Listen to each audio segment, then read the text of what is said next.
Hi everyone, I'm PirateWalnut, I'm a GM Mercy, and here's how to always get value on Mercy. This game is not my best, as I play Mercy with a comp that isn't optimal for me, but this game is a great help for Mercies in the lower ranks where optimal comps are almost non-existent. While I could swap off, I need a video, and I'm cosplaying my viewers, so I won't be swapping. Anywho, I'm gonna be pocketing Torb for most of the match, but I will be flicking damage boost on Widow just to potentially help her in a 1v1. While Torb is going to be my main target, I plan on playing to damage boost crucial abilities more than just sticking to one target, as this will yield me more value.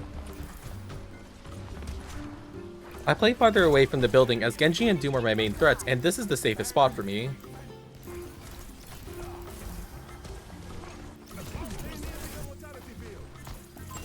As the enemy takes more space, I use the pillar to LOS the enemy, and while I expose myself to Zen as I move back, I would rather peek him than potentially peek Widow. With enemy Widow in the back, I become a rock and play near the pillar cause God forbid I want to make my life harder than it needs to be.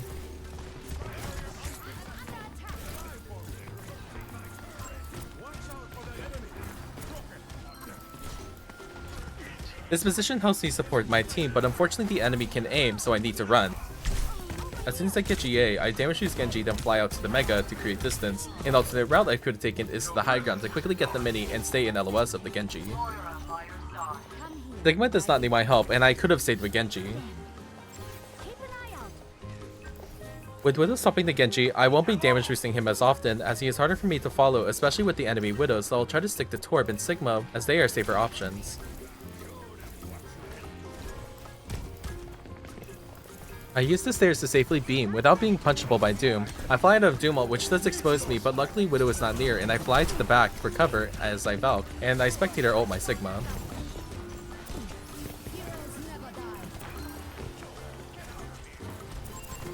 I GA'd to follow Sigma as he gets punched out of my range, and he dies mid-fight, so I use the car as cover, then res. I overheat and should have just played towards any cover instead of pistoling what I thought was a low target, and it leads to me dying when I definitely shouldn't have. Especially with me and Moira dying, our team doesn't take long to die. Genji is way too far out to be safe, so I stay with Moira.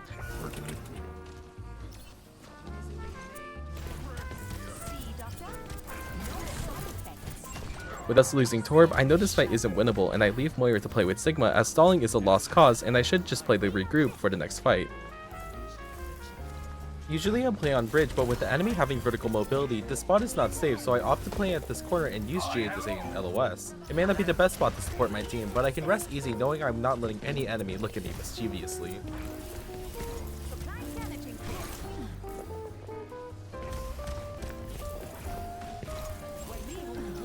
As Genji blades, I could have just stayed where I was, as this GA does put me at risk. Without GA and Torb getting away from me, Genji pulls the plug on the life support. I hear Widow footsteps behind me, so I fly up quickly so I can stay with Sigma while also be out of line of sight of Widow. I want to stay bridge, but with Moira low, I have to play to keep her up, and the best place I can be is at the car and holding the yellow stream.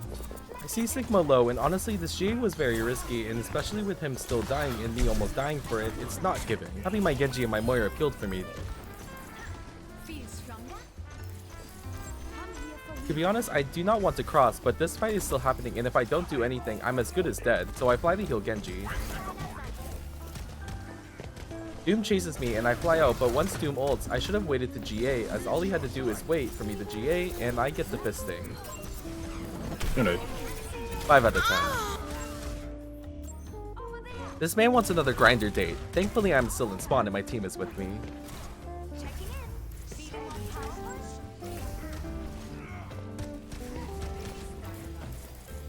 I thought my Moira was going up the stairs, but she bamboozles me, but better that than peeking the Widow if I go up the stairs. I Valk, especially with a fight about to start. I could have been Winston, but he did also get headshotted with Discord, so saving him might be out of my job description.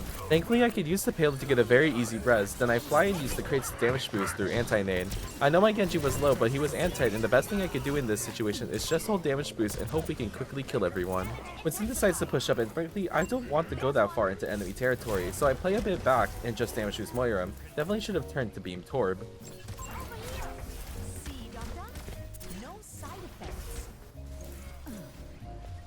I know Winston's still a friend taking damage, but I don't want to risk my life, especially when Winston can come to me and Moira. A lot of the time, your team has the movement to get back, so it can be good to wait for a better opportunity.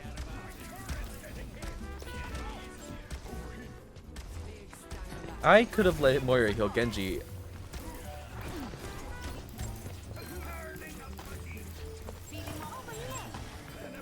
I make a decision not to follow Winston and Genji. In retrospect, it could have been a better decision so I can do more with damage boost, but without the knowledge of where the Widow was, I can also see why I took the safer option of staying back. Genji blades so the team jumps the rest of the enemy, and I wish I was there to damage boost so I can pad my overbuff stats.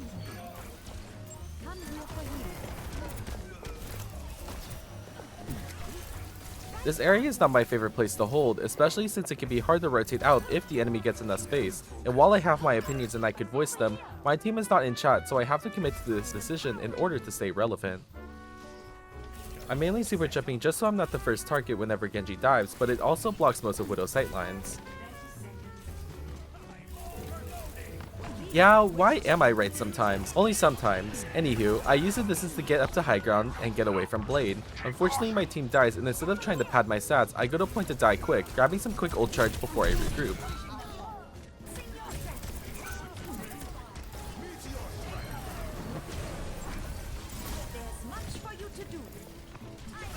I played distance just to not get punched by Doom, but I could play more aggro in order to get more damage boost value, but in the end, with a quick regroup and ults, we are able to retake.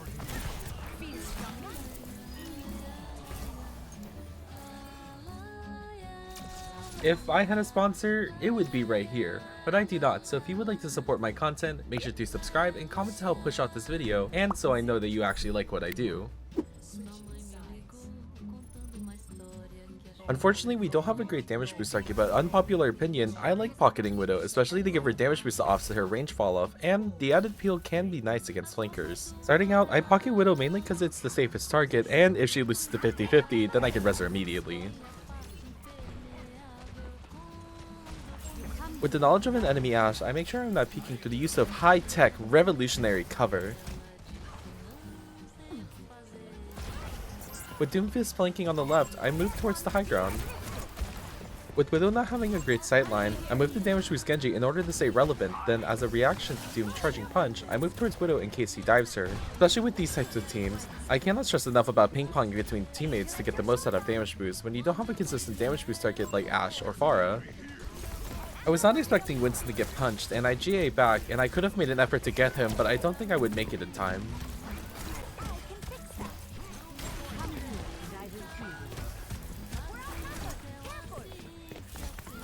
I should have let Widow die. In my head, I was thinking she would face clan everyone to death, but it leaves me exposed to a dive from Doomfist, and I could have just fallen back and waited for everyone to respawn. Should have flown the Genji when I had the chance, and I could have pathed a bit better, but regardless, I think I was gone once I was isolated. We now have a Tracer instead of a Widow. At least I can fully go aggro with my team. Held this wall just for a quick and easy cover, and with Kiriko low, I vowed to get her up quickly, then damage boost the dive. Unfortunately, they respawn with a hydrogen bomb, and my team dies.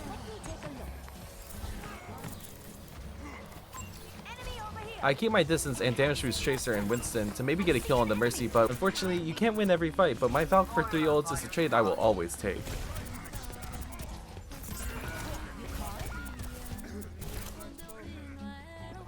I should have waited for punch before flying, especially because I get stuck without GA, and I take so much damage all because I rushed into GA.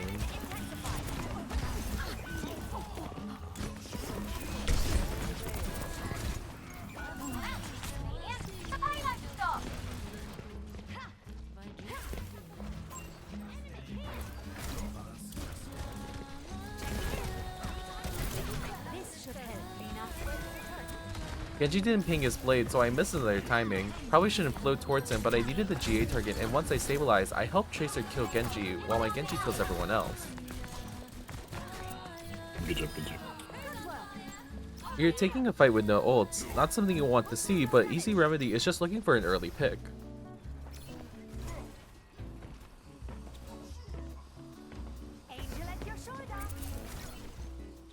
Instead of following Genji, I meet him in the middle, just so if I need a peel for the rest of my team, I have the option to. I pocket Genji, but instead of looking at the wall when I lose sight, I should divert my attention to the rest of my team. While I don't get punished for doing so, it's a good habit to check on teammates, especially if they may get dived.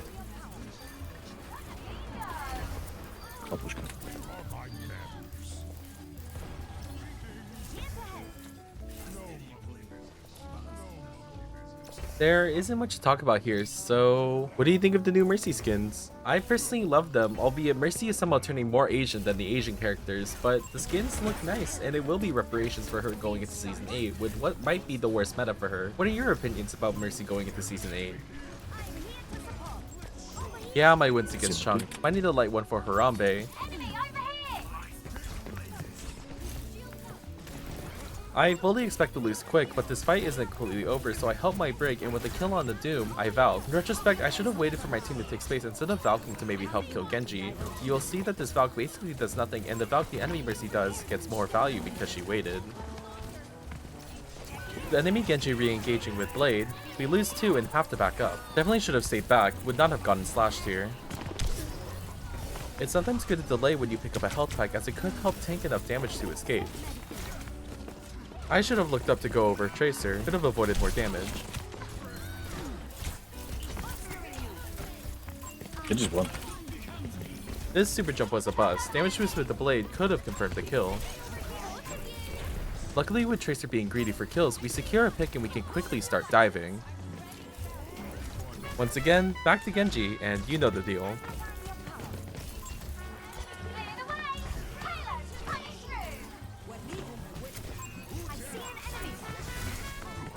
Yeah, those 4 bullets really got them, Walnut. Stupid ass. I'm spamming super jump too much and I lose Genji and get exposed to Tracer. Best thing to do now is just to hold damage boost on someone until I can get back to Genji.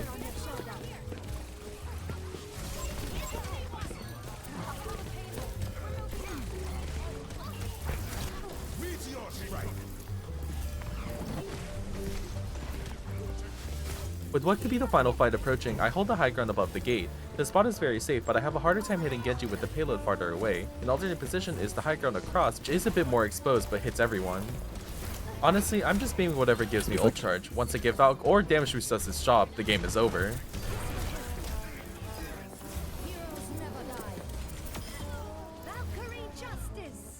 Thank you so much for watching. I know it's been a while since my last upload, but I appreciate all the support you have given me, and I can't wait to be back slowly but surely. Make sure to like, comment, and subscribe, and until next time, bye bye!